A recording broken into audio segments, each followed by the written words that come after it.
Hello बच्चों, मैं मुदिता Singh composite school Rasulpur Dasna Gautam Buddha नगर से।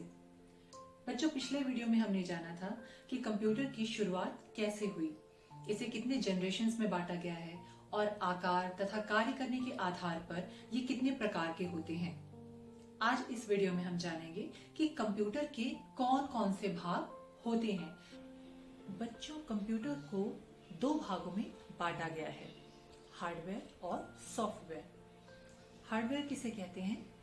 ये कंप्यूटर के फिजिकल कंपोनेंट्स होते हैं। कहने का मतलब कि कंप्यूटर के वे भाग जिनको हम आंखों से देख सकते हैं और हाथों से छू सकते हैं। जैसे कि आप मेरे सामने ये कंप्यूटर सिस्टम देख रहे हैं।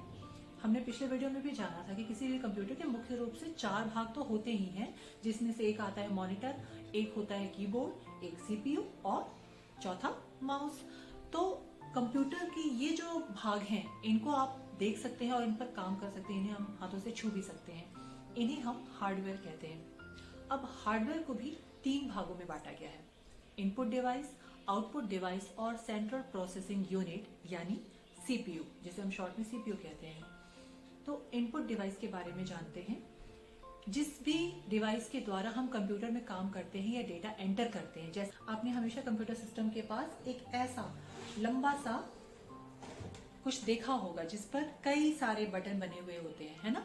इन बटन्स को हम कीज कहते हैं। ठीक है, इसमें आप देखिएगा कि एक तरफ नंबर्स लिखे होते हैं कुछ बटन्स पे, और यहाँ पर कुछ बटन्स में इंग्लिश के अल्फाबेट्स लिखे होते हैं। ठीक है, इसके अलावा ऊपर आप देखिए F1, F2, F3 करके F12 तक कुछ बटन होते हैं। एक लंबा सा बटन होता है जिसे हम स्पेस बार कहते हैं। यहाँ पर एक एंटर बटन होता है। तो इस कीबोर्ड की सहायता से हम कंप्यूटर में कोई भी कार्य कर सकते हैं। जब आप कीबोर्ड पर कुछ टाइप करते हैं तो वो आपको मॉनिटर पर दिखता है ना। कीबोर्ड में 104 या उससे ज्यादा भी बटन्स पाए जाते हैं। ठीक है, कीबोर्ड के अलावा जो और भी इनपुट डिवाइसेस होती हैं, जैसे कि माउस, कैमरा, वेब कैमरा जिसे हम कहते हैं, या फिर टच स्क्रीन, जैसे आपके फोन में जो स्क्रीन होती है आप उसको टच करते हैं और आपके फोन में कुछ भी आप कर सकते हैं, तो वो टच स्क्रीन भी आपका एक इनपुट डिवाइस होता है। ठीक है, और इसके अलावा लाइट पेन है, स्कैनर है, तो ये सारे चीजें भी इनपुट डिवाइस के अंतर्गत आती हैं। इसके बाद हम माउस के बारे में थोड़ा सा जान लेते हैं। आपने हमेशा कंप्यूटर सिस्टम के पास एक छोटी सी चूहे के जैसे दिखने वाली चीज जरूर देखी होगी, जिसे हम माउस कहते हैं। ठीक है, इसमें क्या होता है, ये भी एक इनपुट डिवाइस है। अगर आप कीबोर्ड का यूज नहीं कर रहे हैं तो माउस के द्वारा भी आप कंप्यूटर पर कोई कार्य कर सकते हैं, यानी कोई डेटा आप एंटर कर सकते हैं। ठीक है, माउस 2 प्रकार के होते हैं, मैकेनिकल माउस और ऑप्टिकल माउस। माउस की खासियत क्या होती है, इसमें 2 बटन होते हैं, लेफ्ट बटन, राइट बटन, और बीच में किसी किसी माउस में एक स्क्रॉल बटन भी होता है, ऐसा गोल पहिए की तरह। ठीक है, तो जब आप माउस को एक फ्लैट सरफेस पे रखकर हिलाते हैं, आपने ध्यान दिया होगा कि जब भी आप माउस को किसी ऐसी सतह पे रखा जाता है, या तो किसी कागज के ऊपर या कपड़े के ऊपर जो कि स्मूथ हो, जिस पर आसानी से इसे हिलाया जा सके, वरना आपको काम करने में परेशानी होगी। तो जब आप माउस को हिलाते हैं, ड्रैग करते हैं, तो कंप्यूटर की मॉनिटर की जो स्क्रीन होती है उस पर एक छोटा सा तीर का निशान भी यहाँ वहां हिलता है, जैसे जैसे आप माउस को हिलाते हैं। माउस बहुत यूजफुल है, आप इससे डायग्राम बना सकते हैं, स्केचेस बना सकते हैं और कंप्यूटर में बहुत से काम कर सकते हैं, है ना। तो जब माउस का हम बटन दबाते हैं, इसे हम क्लिक करना बोलते हैं। इसके बाद हम आ जाते हैं आउटपुट डिवाइस पर। आउटपुट डिवाइस का मतलब है, आपने इनपुट डिवाइस के द्वारा कंप्यूटर में कोई डेटा दिया या कंप्यूटर को कोई निर्देश दिया, अब कंप्यूटर आपको उसका रिजल्ट या वो सूचना किस पर दिखाएगा। ये जो टीवी जैसी दिखने वाली चीज आपने देखी है, इसे हम मॉनिटर कहते हैं। ठीक है, तो जब आपने कंप्यूटर पे मान लो आपने टाइप किया ताजमहल, तो आपको कंप्यूटर ताजमहल से संबंधित सारी जानकारी अपनी स्क्रीन पर दिखाएगा। ठीक है, तो ये जो मॉनिटर है या जो स्क्रीन है कंप्यूटर की, ये क्या है, आउटपुट डिवाइस।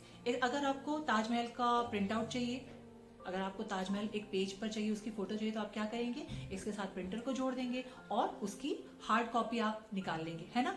तो वो जो प्रिंटर है वो भी एक आउटपुट डिवाइस है। स्क्रीन पर यानी मॉनिटर पर आप सिर्फ ताजमहल को देख सकते थे, उसके बारे में पढ़ सकते थे, लेकिन प्रिंटर पर आप उसकी फोटो भी ले सकते हैं। तो ये जो प्रिंटर है या फिर स्पीकर है, मॉनिटर है, ये कंप्यूटर के आउटपुट डिवाइसेस हैं। ठीक है। स्पीकर पे भी अगर आपने कोई मूवी देखनी है या गाने सुनने हैं तो आपको कंप्यूटर के साथ स्पीकर भी जोड़ना होता है ना। तो कंप्यूटर पर आप जो भी गाना देख रहे हैं वो आपको स्पीकर के माध्यम से सुनाई दे रहा है, इसलिए स्पीकर भी एक आउटपुट डिवाइस है। सेंट्रल प्रोसेसिंग यूनिट पर, यानी जिसे हम शॉर्ट में कहते हैं सीपीयू। ये कंप्यूटर का सबसे ज्यादा इंपॉर्टेंट भाग होता है। इसे हम कंप्यूटर का ब्रेन या मस्तिष्क भी कहते हैं। अक्सर ये क्वेश्चन एग्जाम में पूछा जाता है। तो जैसे आपकी टीचर जब आपको ब्लैक बोर्ड पर कोई सवाल हल करने को देती है तो आप क्या करते हैं, अपनी कॉपी में उसे उतारते हैं, फिर अपने दिमाग में उसे हल करते हैं और फिर उसका उत्तर कॉपी में लिखकर आप मैम को चेक कराते हैं। ठीक है। तो इसी प्रकार से कंप्यूटर को आपने जो भी निर्देश इनपुट डिवाइस, कीबोर्ड या माउस के द्वारा दिया है, कंप्यूटर उसे सीपीयू में ले जाकर प्रोसेस करता है। ठीक है, उस पर काम करता है और उसके बाद जो उसका हल निकलता है या जो रिजल्ट होता है उसको आउटपुट डिवाइस यानी मॉनिटर या प्रिंटर के द्वारा आपको प्रदर्शित करता है। तो इस प्रकार से जो सीपीयू है उसमें कंप्यूटर प्रोसेसिंग का काम करता है। ठीक है, इसीलिए सीपीयू बहुत ही महत्वपूर्ण भाग होता है। चलिए अब बढ़ते हैं सॉफ्टवेयर की ओर। जिस प्रकार से एक मनुष्य अपने कानों से सुनता है और आंखों से देखकर फिर अपने दिमाग में सोच विचार करके उस बात का जवाब देता है, ठीक है, इसी प्रकार से कंप्यूटर इनपुट डिवाइस यानी माउस, कीबोर्ड या स्कैनर से निर्देशों को लेता है, उसको इस सीपीयू पर प्रोसेस करता है और उसके बाद जो आउटपुट या रिजल्ट होता है उसे अपने मॉनिटर में प्रदर्शित करता है।